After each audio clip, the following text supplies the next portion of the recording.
ఓం శాంతి. ఈరోజు మురళి డేట్ 16 జనవరి 2025. బాబా చెప్తున్నారు, మధురమైన పిల్లల్లారా, స్మృతి చాట్ రాయండి. ఎంతెంత స్మృతిలో ఉండే అలవాటు అవుతూ ఉంటుందో అంతంతగా పాపాలు తొలగిపోతూ ఉంటాయి. కర్మాతీత స్థితి సమీపానికి వస్తూ ఉంటుంది. ప్రశ్న: చాట్ సరిగ్గా రాసామా లేదా అని ఏ 4 విషయాల ద్వారా తెలుసుకోవచ్చు? జవాబు: 1. వ్యక్తి, 2. నడవడిక, 3. సర్వీస్, 4. ఖుషి. బాప్దాదా ఈ 4 విషయాలను చూసి వీరి చాట్ సరిగ్గా ఉందా లేదా అని తెలియచేస్తారు. ఏ పిల్లలైతే మ్యూజియం లేక ప్రదర్శనీల సేవలో తత్పరులై ఉంటారో, ఎవరి నడవడిక రాయల్గా ఉంటుందో, అపారమైన ఖుషీలో ఉంటారో వారి చాట్ తప్పకుండా సరిగ్గా ఉంటుంది. పాట: ముఖాన్ని చూసుకో ప్రాణి, మనసు అనే దర్పణంలో. ఓం శాంతి. పిల్లలు పాట విన్నారు. ఎంత పాపం మిగిలి ఉంది, ఎంత పుణ్యం జమ అయింది, దీని అర్థం కూడా లోతుగా తెలుసుకోవాలి. అనగా సతోప్రధానంగా అయ్యేందుకు ఆత్మకు ఇంకా ఎంత సమయం ఉంది, ఇప్పుడు ఎంతవరకు పావనంగా అయ్యారు, ఇది అర్థం చేసుకోగలరు కదా. మేము 2-3 గంటలు స్మృతిలో ఉన్నామని కొంతమంది, 1 గంట స్మృతిలో ఉన్నామని కొంతమంది చాట్ రాస్తారు. ఇది చాలా తక్కువ స్మృతి చేసినట్లయితే పాపాలు తక్కువగా సమాప్తమవుతాయి. ఇప్పుడింకా సమాప్తం కాని పాపాలు చాలా ఉన్నాయి కదా. ఆత్మనే ప్రాణి అని అంటారు. ఇప్పుడు తండ్రి చెప్తున్నారు, ఓ ఆత్మ, ఈ లెక్కల్లో ఎన్ని పాపాలు సమాప్తమై ఉంటాయని స్వయాన్ని ప్రశ్నించుకోండి. మేము ఎంతవరకు పుణ్యాత్ములుగా అయ్యాము అనేది చాట్ ద్వారా తెలుస్తుంది. కర్మాతీత స్థితి అయితే అంతిమంలో వస్తుందని తండ్రి అర్థం చేయించారు. స్మృతి చేస్తూ చేస్తూ అలవాటైపోతుంది. అప్పుడు ఎక్కువ పాపాలు సమాప్తమవుతూ ఉంటాయి. మేము బాబా స్మృతిలో ఎంతవరకు ఉన్నామని స్వయాన్ని పరిశీలించుకోవాలి. ఈ విషయంలో గొప్పలు చెప్పుకోవాల్సిన అవసరం లేదు. ఇది మిమ్మల్ని మీరు చెక్ చేసుకునేందుకే. బాబా మీ చాట్ రాసి ఇచ్చినట్లయితే ఈ చాట్ సరిగ్గా ఉందా లేదా అని బాబా వెంటనే తెలియజేస్తారు. వ్యక్తి, నడవడికలు, సర్వీసు, ఖుషీని చూసి వీరి చాట్ ఎలా ఉందో బాబా వెంటనే అర్థం చేసుకుంటారు. క్షణక్షణం స్మృతి ఎవరికి ఉంటుంది? ఎవరైతే మ్యూజియం మరియు ప్రదర్శనీ సేవలో ఉంటారో వారికి ఉంటుంది. మ్యూజియంలోకి అయితే పూర్తి రోజంతా వస్తూ పోతూ ఉంటారు. ఢిల్లీలో అయితే చాలామంది వస్తూ ఉంటారు. క్షణక్షణం తండ్రి పరిచయాన్ని ఇవ్వవలసి ఉంటుంది. వినాశనం అయ్యేందుకు కొన్ని సంవత్సరాల సమయమే ఉందని ఎవరికైనా చెప్పారనుకోండి, ఇది ఎలా సాధ్యం అని వారు అడుగుతారు. వెంటనే ఇది మేము చెప్పడం లేదు, భగవాను వాచ అని చెప్పండి. భగవంతుని వాక్యాలు తప్పకుండా సత్యంగానే ఉంటాయి కదా అని చెప్పండి. అందుకే మాటిమాటికి ఇది శివబాబా శ్రీమతము అని చెప్పండి. ఇది మేం చెప్పడం లేదు, ఇది వారి శ్రీమతం. వారు సత్యమైన వారు, వారిని ట్రూత్ అని అంటారు. మొట్టమొదట తండ్రి పరిచయాన్ని తప్పకుండా ఇవ్వవలసి ఉంటుంది. కనుక ప్రతి చిత్రంలో శివ భగవాను వాచ అని రాయమని బాబా చెప్తారు. వారు ఖచ్చితంగానే తెలియచేస్తున్నారు. మాకు కూడా ఏమి తెలిసేది కాదు, తండ్రి తెలియచేశారు, అందుకే మేము శ్రీమతం అని చెప్తున్నామని చెప్పండి. అప్పుడప్పుడు వార్తాపత్రికల్లో కూడా వినాశనం త్వరగా జరుగుతుందని, ఫలానా వారి భవిష్యవాణి అని చెప్తూ ఉంటారు. ఇప్పుడు మీరు అనంతమైన తండ్రికి పిల్లలుగా అయ్యారు. ప్రజాపిత బ్రహ్మ కుమారి కుమారులు చాలామంది ఉన్నారు కదా. మేము బేహద్దు తండ్రి పిల్లలమని మీరు తెలుపుతారు. వారే పతిత పావనులు, జ్ఞానసాగర్లు. మొదట ఈ విషయాన్ని అర్థం చేయించి పక్కాగా చేస్తున్న తర్వాత ముందుకు వెళ్ళాలి. యాదవులు, కౌరవులు మొదలైన వారు వినాశకాలే విపరీత బుద్ధి కలవారని శివబాబా చెప్పారు. శివబాబా చెప్పారని చెప్తూ ఉంటే అందులో పిల్లలకు కూడా కళ్యాణం ఉంది. ఎందుకంటే శివబాబానే స్మృతి చేస్తూ ఉంటారు. తండ్రి మీకు ఏం అర్థం చేయిస్తారో దానిని మీరు ఇతరులకు అర్థం చేయిస్తూ ఉండండి. అలా చేస్తే సర్వీస్ చేసేవారి చాట్ బాగా ఉండి ఉంటుంది. పూర్తి రోజుల్లో 8 గంటలు సర్వీసులో బిజీగా ఉంటారు. 1 గంట విశ్రాంతి తీసుకుంటూ ఉండవచ్చు. అయినా 7 గంటలు సర్వీస్లో ఉంటారు కదా. కనుక వారి వికర్మలు చాలా వినాశనమై ఉంటాయని అర్థం చేసుకోవాలి. చాలామందికి క్షణక్షణం తండ్రి పరిచయాన్ని ఇస్తారు. కనుక తప్పకుండా అలాంటి సేవాదారి పిల్లలు తండ్రికి కూడా ప్రియమనిపిస్తారు. వీరు చాలామంది కళ్యాణం చేస్తారని తండ్రి గమనిస్తారు. రాత్రి పగలు వారికి చాలామంది కళ్యాణం చేయాలనే చింత ఉంటుంది. చాలామందికి కళ్యాణం చేయటం అనగా స్వయం కళ్యాణం చేసుకోవటమే. ఎవరైతే చాలామందికి కళ్యాణం చేస్తారో వారికే స్కాలర్షిప్ కూడా లభిస్తుంది. పిల్లలకైతే ఇదే వ్యాపారం. టీచర్గా అయ్యి చాలామందికి దారి చూపాలి. మొదట ఈ జ్ఞానాన్ని పూర్తిగా ధారణ చేయాల్సి ఉంటుంది. ఎవరి కళ్యాణం చేయకుంటే వీరి భాగ్యంలో లేదని భావించబడుతుంది. బాబా మమ్మల్ని ఉద్యోగం నుండి విడిపించండి, మేము ఈ సర్వీసులో తత్పరులు అవుతామని పిల్లలు అంటారు. వీరు సర్వీస్కు యోగ్యులు, బంధనముక్తులుగా కూడా ఉన్నారని బాబా కూడా గమనిస్తారు. అప్పుడు భలే 500-1000 రూపాయలను సంపాదించటం కంటే ఈ సేవలో తత్పరులై అనేక మందికి కళ్యాణం చేయండి బాబా చెప్తారు. అది కూడా బంధనముక్తులై ఉంటే మాత్రమే. సేవాదారి పిల్లలని గమనిస్తే బాబా వారికి ఈ సలహా ఇస్తారు. సేవాదారి పిల్లలను అన్ని చోట్లకు పిలుస్తూ ఉంటారు. పాఠశాలలో విద్యార్థి చదువుకుంటాడు కదా, ఇది కూడా చదివే. ఇదేమీ సాధారణ మతం కాదు. సత్యం అంటేనే సత్యం చెప్పేవారు. మేము శ్రీమతానుసారం మీ విషయాలు మీకు అర్థం చేయిస్తున్నాము. ఈశ్వరుని మతం మీకు ఇప్పుడు మాత్రమే లభిస్తుంది. తండ్రి చెప్తున్నారు, మీరు వాపస్ వెళ్ళాలి. ఇప్పుడు బేహద్ సుఖ వారసత్వాన్ని తీసుకోండి. కల్పకల్పం మీకు వారసత్వం లభిస్తూ వచ్చింది. ఎందుకంటే స్వర్గస్థాపన కల్పకల్పం జరుగుతుంది కదా. ఇది 5000 సంవత్సరాల సృష్టి చక్రం అని ఎవ్వరికీ తెలియదు. మనుషులు పూర్తిగా గాఢ అంధకారంలో ఉన్నారు. ఇప్పుడు మీరు పూర్తి వెలుగులో ఉన్నారు. స్వర్గస్థాపన అయితే తండ్రియే చేస్తారు. విశ్వానికి అగ్ని అంటుకున్న అజ్ఞాన నిద్రలో నిద్రిస్తున్నారనే గాయనం ఉంది. అనంతమైన తండ్రి జ్ఞానసాగరులని పిల్లలైన మీకు తెలుసు. ఉన్నతాతి ఉన్నతమైన తండ్రి కర్తవ్యం కూడా ఉన్నతమైనది. అలాగని ఈశ్వరుడు సమర్థుడు, ఏం కావాలన్నా చేయగలడని కాదు. ఇది కూడా అనాదిగా తయారైన డ్రామా. అంతా డ్రామానుసారంగానే నడుస్తుంది. యుద్ధం మొదలైన వాటిలో ఎంతోమంది మరణిస్తారు. ఇది కూడా డ్రామాలో నిర్ణయించబడింది. ఇందులో భగవంతుడు ఏం చేయగలరు? భూకంపాలు మొదలైనవి జరిగినప్పుడు ఓ భగవంతుడా అని ఎంతగా కేకలు వేస్తారు. కానీ భగవంతుడు ఏం చేయగలడు? వచ్చి వినాశనం చేయండి మీరే భగవంతుడిని పిలిచారు. కొత్తది స్థాపన చేసి అంతా వినాశనం చేయండి పతిత ప్రపంచంలో పిలిచారు. నేను వినాశనం చేయను. ఇవన్నీ డ్రామాలో నిర్ణయించబడినవి. అనవసరంగా రక్తపు నదులు ప్రవహిస్తాయి.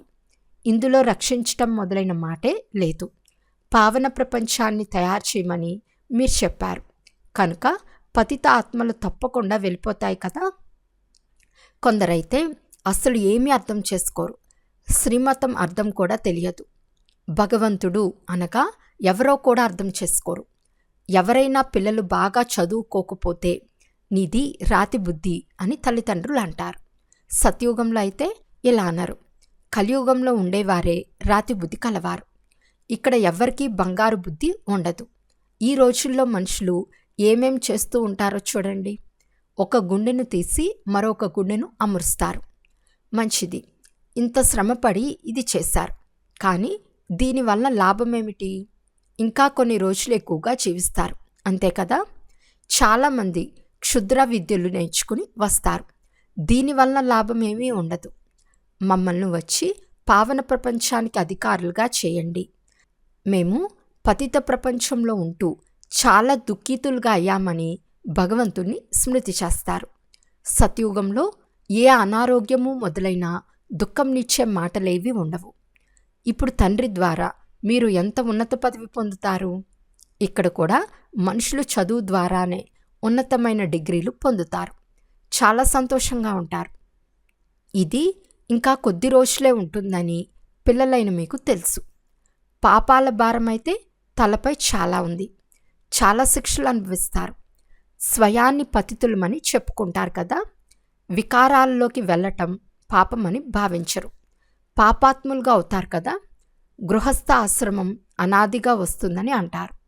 సత్య త్రేతాయుగాలలో పవిత్ర గృహస్థ ఆశ్రమం ఉండేదని అర్థం చేయించబడుతుంది. పాపాత్ములు అక్కడ ఉండరు. ఇక్కడ పాపాత్ములుగా ఉన్నారు. అందుకే దుఃఖితులుగా ఉన్నారు. ఇక్కడ అల్పకాల సుఖముంది. అనారోగ్యం వచ్చిందంటే మరణిస్తారు. మృత్యువైతే నోరు తెరుచుకుని నిలబడి ఉంది. అకస్మాత్తుగా గుండె ఫెయిల్ అవుతుంది. ఇక్కడ సుఖం కాకి రెట్టతో సమానమైనది. అక్కడ మీకు అపారమైన సుఖం ఉంటుంది. మీరు పూర్తి విశ్వానికి అధికారులుగా అవుతారు. ఏ విధమైన దుఃఖము ఉండదు. వేడి ఉండదు, చలి ఉండదు. సదా వసంత ఋతువు ఉంటుంది. తత్వాలు కూడా సక్రమంగా ఉంటాయి. స్వర్గం అంటే స్వర్గమే. రాత్రికి పగలుకు ఉన్నంత వ్యత్యాసం ఉంది. మీరు స్వర్గస్థాపన చేసేందుకే తండ్రిని పిలుస్తారు. వచ్చి పావన ప్రపంచాన్ని చేయండి, మమ్మల్ని పావనంగా చేయండి అని పిలుస్తారు. కనుక ప్రతి చిత్రంపై శివ భగవాను వాచ అని రాయబడి ఉండాలి. దీని ద్వారా క్షణక్షణం శివబాబా గుర్తుకు వస్తారు. జ్ఞానం కూడా ఇస్తూ ఉంటారు. మ్యూజియం లేక ప్రదర్శనీ సర్వీసులో జ్ఞానము యోగము రెండూ తోడుగా నడుస్తాయి. స్మృతిలో ఉండటం వలన నష పెరుగుతుంది. మీరు పావనంగా అయి విశ్వం అంతటి పావనంగా చేస్తారు. మీరు ఎప్పుడైతే పావనంగా అవుతారో అప్పుడు సృష్టి కూడా పావనమైనదే కావాలి. చివర్లో ఖయామత్ సమయం అయినందున అందరి లెక్కాచారాలు తీరిపోతాయి. మీ కొరకు నేను నూతన సృష్టిని ప్రారంభం చేయవలసి ఉంటుంది. మళ్ళీ శాఖలు తెరుస్తూ ఉంటారు. పవిత్రంగా తయారు చేసేందుకు నూతన ప్రపంచమైన సత్యుగానికి పునాది తండ్రి తప్ప ఇతరులెవ్వరూ వేలేరు.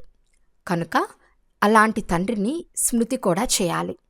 మీరు మ్యూజియం మొదలైన వాటి ప్రారంభోత్సవం గొప్ప వ్యక్తులతో చేయిస్తే శబ్దం వ్యాపిస్తుంది. ఇక్కడకు వీరు కూడా వస్తున్నారని మనుషులు భావిస్తారు. మీరు రాసి ఇవ్వండి, మేము మాట్లాడతామని కొందరు అంటారు. అది కూడా తప్పే అవుతుంది. బాగా అర్థం చేసుకుని మాట్లాడితే చాలా మంచిది. కొందరు ఖచ్చితంగా ఉండాలని రాసుకుని చదివి వినిపిస్తారు. పిల్లలైన మీరు ఓరల్గా అర్థం చేయించాలి. ఆత్మలైన మీలో జ్ఞానమంతా ఉంది కదా. మీరు జ్ఞానాన్ని మళ్ళీ ఇతరులకు ఇస్తారు. ప్రజలు వృద్ధి అవుతూ ఉంటారు. జనసంఖ్య కూడా పెరుగుతూ ఉంటుంది కదా. అన్ని వస్తువులు పెరుగుతూ ఉంటాయి. వృక్షమంతా శిథిలావస్థకు వచ్చింది. మన ధర్మం వారు ఎవరైతే ఉంటారో వారు బయటకు వస్తారు. నెంబర్ వారుగా అయితే ఉంటారు కదా. అందరూ ఒకే విధంగా చదవలేరు. 100కి 1 మార్కు తెచ్చుకునేవారు కూడా ఉన్నారు. ఏ కొద్దిగా విన్నా 1 మార్కు లభించిన స్వర్గంలోకి వచ్చేస్తారు. ఇది కూడా బేహద్ చదువు. దీనిని బేహద్ తండ్రి మాత్రమే చదివించగలరు. ఈ ధర్మానికి చెందిన వారెవరైతే ఉన్నారో వారు వెలికి వస్తారు. మొదట అందరూ తమ ఇల్లైన ముక్తిధామానికి వెళ్ళాలి. తర్వాత నెంబర్ వారుగా వస్తూ ఉంటారు. కొందరు త్రేతాయుగ అంతిమం వరకు వస్తూ ఉంటారు. భలే బ్రాహ్మణులుగా అవుతారు. కానీ బ్రాహ్మణులందరూ సత్యుగంలోకి రారు. కొందరు త్రేతాయుగం అంతిమం వరకు వస్తూనే ఉంటారు. ఇవి అర్థం చేసుకోవలసిన విషయాలు. రాజధాని స్థాపన అవుతూ ఉందని బాబాకు తెలుసు. అందరూ ఒకే విధంగా ఉండరు. రాజ్యంలో అన్ని వెరైటీలు కావాలి. ప్రజలను బయటవారని అంటారు. అక్కడ మంత్రులు మొదలైన వారి అవసరం ఉండదని బాబా అర్థం చేయించారు. వారికి శ్రీమతం లభించింది. దానితోనే ఇలా అంటే లక్ష్మీనారాయణులు అయ్యారు. వారు ఎవరి సలహా తీసుకోవాల్సిన అవసరం ఉండదు. మంత్రులు మొదలైన వారు ఎవ్వరూ ఉండరు. తర్వాత మళ్ళీ పతితులుగా అయినప్పుడు ఒక మంత్రి, ఒక రాజు, రాణి ఉంటారు. ఇప్పుడైతే అనేక మంది మంత్రులు ఉన్నారు. ఇక్కడైతే పంచాయతీ రాజ్యం ఉంది కదా. ఒకరి మతం మరొకరి మతంతో కలవదు. ఒకరితో స్నేహం చేసుకుని అర్థం చేయిస్తే పని చేసేస్తారు. ఇంకొకరు వస్తే అతనికి అర్థం కాకుంటే ఆ పనిని ఇంకా పాడు చేసేస్తారు. ఒకరి బుద్ధి మరొకరితో కలవదు. అక్కడ మీ మనోకామనలన్నీ పూర్తి అవుతాయి. ఇక్కడ మీరు ఎంత దుఃఖాన్ని అనుభవించారు. దీని పేరే దుఃఖధామం. భక్తి మార్గంలో ఎన్ని ఎదురు దెబ్బలు తిన్నారు. ఇది కూడా డ్రామా. ఎప్పుడైతే దుఃఖితులుగా అవుతారో అప్పుడు తండ్రి వచ్చి సుఖవారసత్వాన్ని ఇస్తారు. తండ్రి మీ బుద్ధిని ఎంతగా వికసింపచేశారు. ధనవంతులకు ఇది స్వర్గం, పేదలకు నరకమని మనుషులు అంటారు. స్వర్గమని దేనినంటారో మీకు యథార్థంగా తెలుసు. సత్యుగంలో ఎవరు దయాసాగరా అని పిలవరు. ఇక్కడ దయ చూపండి, ముక్తినివ్వండి, దయ చూపండి అని పిలుస్తారు. తండ్రియే అందరినీ శాంతిధామము, సుఖధామానికి తీసుకెళ్తారు. అజ్ఞాన కాలంలో మీకు కూడా ఏమీ తెలిసేది కాదు. ఎవరైతే నంబర్ 1 తమో ప్రధానంగా ఉంటారో వారే మళ్ళీ నంబర్ 1 సతో ప్రధానంగా అవుతారు. ఇతడు తన గొప్పలు చెప్పుకోవటం లేదు. గొప్పతనమంతా ఒక్క తండ్రిది మాత్రమే. లక్ష్మీనారాయణులు కూడా అలా తయారు చేసేది వారే కదా. భగవంతుడు అత్యంత ఉన్నతమైన వారు. వారు ఉన్నతంగానే చేస్తారు. అందరూ ఉన్నతంగా అవ్వలేరని బాబాకు తెలుసు. అయినా పురుషార్థం చేయవలసి వస్తుంది. ఇక్కడకు మీరు నరు నుండి నారాయణునిగా అయ్యేందుకు వస్తారు. బాబా, మేము స్వర్గ సామ్రాజ్యాన్ని తీసుకుంటాము. మేము సత్యనారాయణుని సత్యమైన కథను వినేందుకు వచ్చామని అంటారు. బాబా చెప్తారు, మంచిది, మీ నోట్లో గులాబ్ జామున్. కష్టపడండి. అందరూ లక్ష్మీనారాయణులుగా అవ్వలేరు. మీ రాజధాని స్థాపన అవుతూ ఉంది. రాజపరివారానికి, ప్రజల పరివారానికి చాలామంది కావాలి కదా. ఆశ్చర్యవంతులై వింటారు. అందరికీ చెప్తారు, వదిలి వెళ్ళిపోతారు. మళ్ళీ తిరిగి కూడా వస్తారు. ఏ పిల్లలైతే స్వయాన్ని ఏదో కొంత ఉన్నతి చేసుకుంటారో వారిపైకి వస్తారు. పేదవారే సమర్పణ అవుతారు. దేహ సహితంగా వేరెవ్వరూ స్మృతి రారాదు. ఇది చాలా గొప్ప గమ్యం. ఒకవేళ ఏదైనా సంబంధం జోడింపబడి ఉంటే అది తప్పకుండా గుర్తుకు వస్తూ ఉంటుంది. తండ్రికి ఏది గుర్తుకొస్తుంది? పూర్తి రోజంతా బుద్ధి బేహద్దులోనే ఉంటుంది. ఎంత శ్రమ చేయవలసి ఉంటుంది. తండ్రి చెప్తారు, నా పిల్లల్లో కూడా ఉత్తములు, మధ్యమైన వారు, కనిష్ఠులు ఉన్నారు. ఇతరులెవ్వరైనా వస్తే వారు పతిత ప్రపంచం వారని కూడా అర్థమవుతుంది. అయినా యజ్ఞసేవ చేస్తున్నారు కనుక గౌరవం ఇవ్వవలసి ఉంటుంది. తండ్రి యుక్తియుక్తుడు కదా. ఇది శాంతి స్తంభం, అత్యంత పవిత్రమైన స్తంభం. ఇక్కడ అత్యంత పవిత్రమైన తండ్రి వచ్చి కూర్చుని పూర్తి విశ్వాన్ని పవిత్రంగా చేస్తారు. ఇక్కడకు పతితులెవ్వరూ రాలేరు. కానీ తండ్రి చెప్తారు, పతితులందరినీ పావనంగా చేసేందుకే నేను వచ్చాను. ఈ ఆటలో నా పాత్ర కూడా ఉంది. అచ్చా, మధురాతి మధురమైన అపురూపమైన పిల్లలకు మాతాపిత బాప్దాదాల ప్రియ స్మృతులు మరియు గుడ్ మార్నింగ్. ఆత్మీక పిల్లలకు ఆత్మీక తండ్రి నమస్తే. ఆత్మీక తండ్రికి ఆత్మీక పిల్లల యొక్క ప్రియ స్మృతులు మరియు నమస్తే నమస్తే నమస్తే. ధారణ కొరకు ముఖ్య సారం. ఫస్ట్ పాయింట్, మీ చార్ట్ను చూసుకుంటూ ఎంత పుణ్యం జమ అయిందో, ఆత్మ ఎంతవరకు సతోప్రధానంగా అయిందో పరిశీలించుకోవాలి. స్మృతిలో ఉంటూ అన్ని లెక్కాచారాలు సమాప్తం చేసుకోవాలి. సెకండ్ పాయింట్, స్కాలర్షిప్ తీసుకునేందుకు సేవాదారులుగా అయ్యి అనేక మందికి కళ్యాణం చేయాలి. తండ్రికి ప్రియమైన వారిగా అవ్వాలి. టీచర్గా అయ్యి చాలామందికి దారి చూపించాలి. ఈరోజు వరదానము: తమ ఫరిస్తా స్వరూపం ద్వారా సర్వులకు వారసత్వపు అధికారాన్ని ఇప్పించే ఆకర్షణ్ మురత్ భవ. ఎటువంటి మెరిసిపోతున్న ఫరిస్తా డ్రెస్సును ధరించాలి అంటే దూర దూరాల వరకు గల ఆత్మలను తమ వైపు ఆకర్షించాలి. అంతేకాక అందరినీ బికారీతనం నుండి విడిపించి వారసత్వానికి అధికారులుగా తయారు చేయాలి. అందుకు జ్ఞానమూర్తులు, స్మృతిమూర్తులు మరియు సర్వ దివ్య గుణమూర్తులుగా అయి ఎగిరే కళలో స్థితమై ఉండే అభ్యాసాన్ని పెంచుకుంటూ వెళ్ళండి. మీ ఎగిరే కళయే అందరికీ నడుస్తూ తిరుగుతూ ఉన్న ఫరిస్తాల నుండి దేవతా స్వరూపాన్ని సాక్షాత్కారం చేస్తుంది. ఇదే విధాత వరదాత స్థితి యొక్క స్టేజి. స్లోగన్: ఇతరుల మనోభావాలను తెలుసుకునేందుకు సదా మన్మనాభవ స్థితిలో స్థితమై ఉండండి. అచ్చా. ఓం శాంతి.